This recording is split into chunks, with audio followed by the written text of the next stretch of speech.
Setiap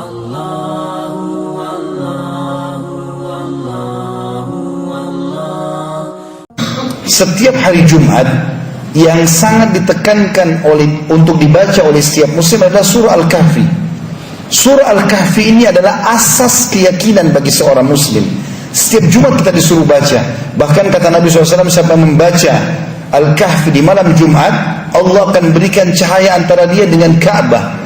Kemudian dalam riwayat lain, siapa yang membaca Al-Kahfi di hari Jumat, dia akan selamat dari fitnah Dajjal. Di Al-Kahfi apa yang sedang diceritakan? Di beberapa ayat pertama adalah keyakinan yang dibangun oleh Allah Subhanahu wa taala. Bagaimana seseorang muslim yakin Al-Quran ini benar, lalu berpegang teguh pada apa yang ada di dalamnya, baik informasi ataupun hukum-hukum yang sudah terjadi sebelumnya, yang sedang terjadi di zaman sekarang, dan yang akan terjadi di masa akan datang.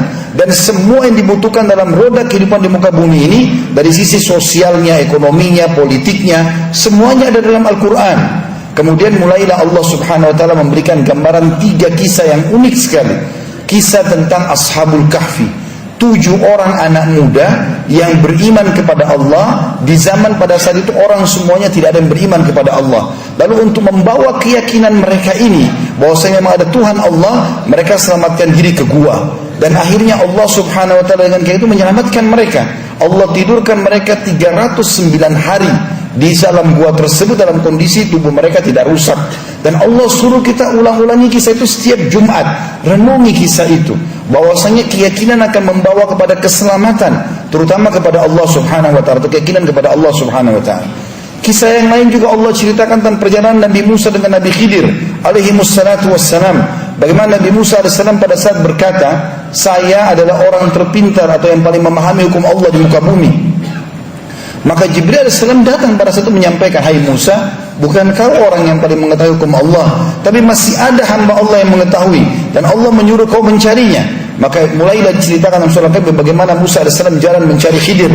Lalu pada saat bertemu dengan Khidir, dia minta, semoga engkau bisa mengajarkan kepadaku ilmu yang Allah ajarkan kepadamu. Apa kata Khidir? Tentang masalah pondasi keyakinan, boleh kau belajar dengan aku, tapi dengan syarat, jangan bertanya apa yang aku lakukan sampai aku yang jelaskan.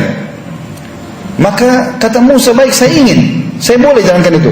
Kata Khidir, bagaimana kau bisa meyakini itu atau menjalani itu sementara kamu sendiri tidak akan bisa sabar melihat sesuatu yang belum pernah masuk di benak kamu. Dia mengatakan, saya coba bersabar.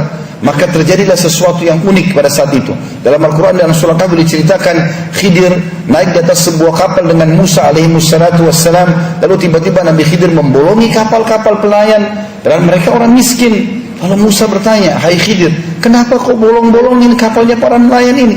Apa dosa mereka? Bukankah mereka orang miskin?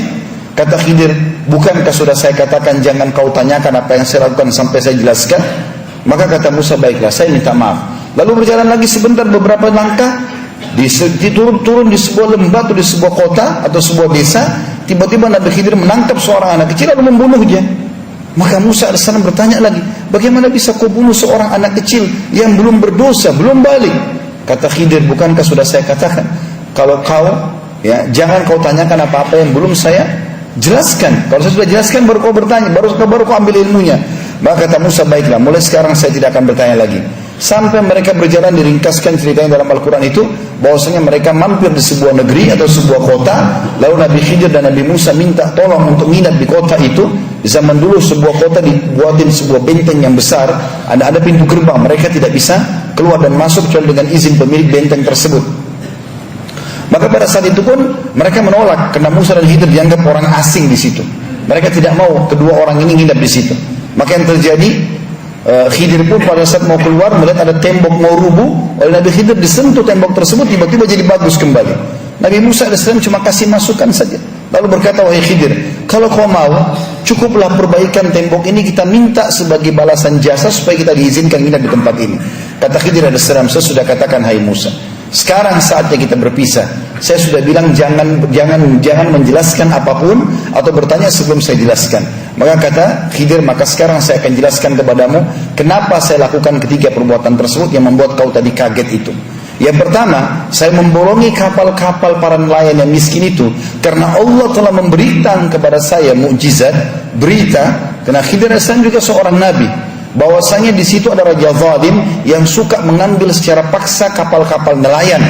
Dan kalau dia melihat ada bolongan saja sedikit, dia tidak akan mengambil kapal tersebut. Allah suruh saya membolongin kapal-kapal itu, nanti nelayannya tinggal tambal sedikit saja, tapi dengan itu mereka tidak kehilangan kapalnya. Anak kecil yang saya bunuh itu juga sesuai dengan perintah Allah, karena anak itu sangat durhaka dengan kedua orang tuanya, dan Allah menyuruh saya membunuhnya. Maka pencipta dia menyuruh saya membunuhnya, maka tidak ada dosa bagi saya.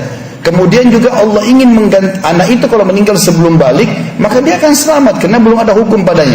Serta Allah gantikan buat kedua orang tuanya anak yang saleh, karena kedua orang tuanya orang saleh. Dan yang ketiga adalah saya memperbaiki tembok itu bukan karena saya berharap balasan, tapi di bawah tembok itu ada harta yang disimpan oleh ayah pemilik rumah itu. Jadi rumah itu dimiliki oleh dua anak yatim, ayahnya sudah meninggal. Di bawah tembok itu ayahnya meletakkan harta untuk kedua anaknya, tapi belum sempat dia jelaskan, kemudian dia meninggal dunia. Maka kalau rubuh tembok tersebut, masyarakat itu akan mengambil secara paksa. Maka saya disuruh oleh Allah perbaiki tembok tersebut sampai sudah bagus tembok itu, barulah kemudian nanti satu waktu kalau mereka dewasa Allah rubuhkan, harta itu akan dimiliki oleh anak yatim tersebut. Ini kisah kedua yang Allah ajarkan kepada kita setiap Jumat baca, sesuatu yang Allah tentukan dan terapkan, walaupun mustahil di mata manusia, dibangun di atas pondasi keyakinannya. Dan yang ketiga kita tentang Zulkarnain, seorang raja yang berkuasa di muka bumi ini. Bagaimana dia menghadang dua suku besar, Ya'juj dan Ma'juj, untuk menyebarkan kerusakan di muka bumi. Dan dengan izin Allah, dia bisa membendung kedua suku tersebut dengan membuat sebuah benteng yang sangat kuat di antara dua gunung dari timah yang dipanaskan dengan besi-besi yang disusun dan dipanaskan juga.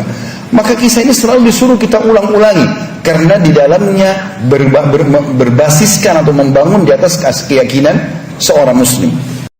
Mari kita sama-sama selalu follow dan juga tentu lakukan pada semua channel-channel dakwah yang baik yang menyebarkan agama Allah Subhanahu wa taala, karena hak itu kebenaran bila dijunjung tinggi dan dipertahankan, tentu batil akan hilang. Namun kalau kita tidak bekerja sama dalam mendukung kebenaran, maka otomatis kebatilan akan merajalela.